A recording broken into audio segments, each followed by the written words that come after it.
Hi guys, today we will talk about inflation. Where does inflation come from?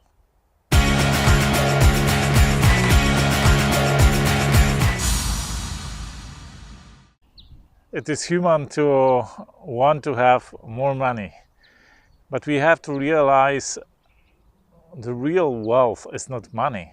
It is actually the goods and services behind it. You could say, of course, but for money I can buy these goods and services. But it is a fallacy to think if there is like 2 times, 3 times as much money, there is 2 times or 3 times as much wealth. Because the number of products, of goods may not have increased in that time. Because only the amount of money has increased, but not the number of products, of goods you can buy for it. So today I want to explain to you the basic principles behind inflation, how inflation comes about. The shortest way to explain inflation is with the laws of demand and supply. If there is a greater demand than supply for a good, its price goes up. If there is a greater supply than demand for a good, its price goes down.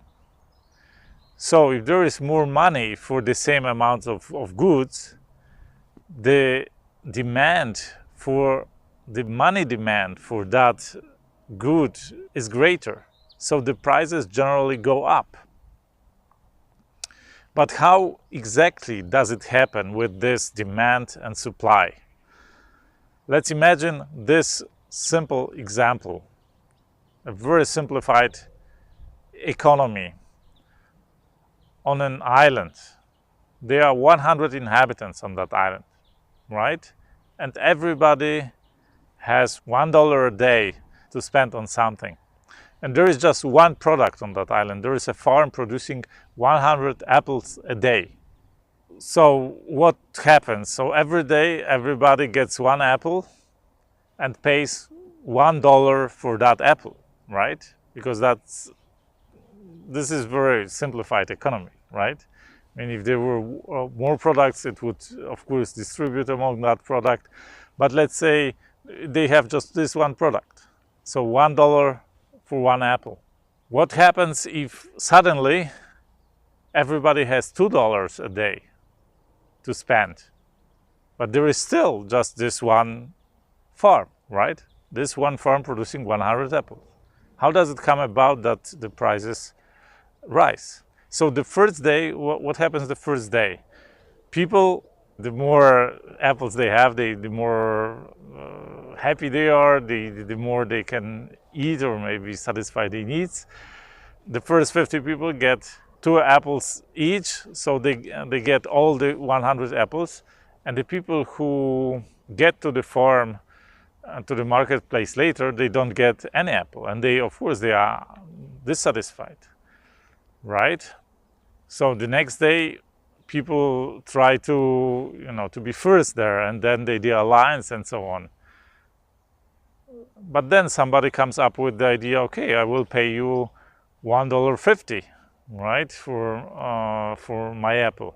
So I will guaranteed get my apple. Then the others. So some people don't get apples. They start to rising prices, offer more and more for the apple, but they can spend only $2 a day. So they offer up to $2, and then everybody gets the apple, and everybody is happy because they got the apple they needed. But what is the consequence of that? The consequence is that there are still 100 apples produced and consumed in that economy. Everybody gets one apple. The only difference is they have twice as much money and the apple costs twice as much. So the money didn't make any difference in the economy, right? In the production and consumption and spending. The only difference was the prices. So in this case, the doubling of the supply of money affected in the doubling of the prices. Of course, in the real world, this isn't that easy ratio, that easy dependence. But generally, rising supply of money rises prices if the production doesn't rise accordingly, right? So with that example, you could say the inflation doesn't change anything and it doesn't harm anybody, right? In reality, this situation is a little bit more complex because the money isn't distributed equally and democratically among the population. There are people who are closer to the money, for example, people who get loans, who get government subsidies, maybe government grants, and these people profit from the money creation, from the inflation, on the cost of people who are further from the money. But this is so, for example, if you have savings, if you keep your money in cash, you get ripped off by the people who create new money, who are closer to the new money created. But this is something I will explain to you in another video. Subscribe here in order not to miss it.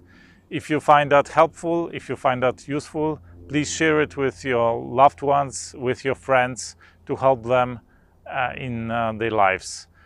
Below that video you will find some sharing links, and here you will find one of my best videos. That's it. See you and thank you.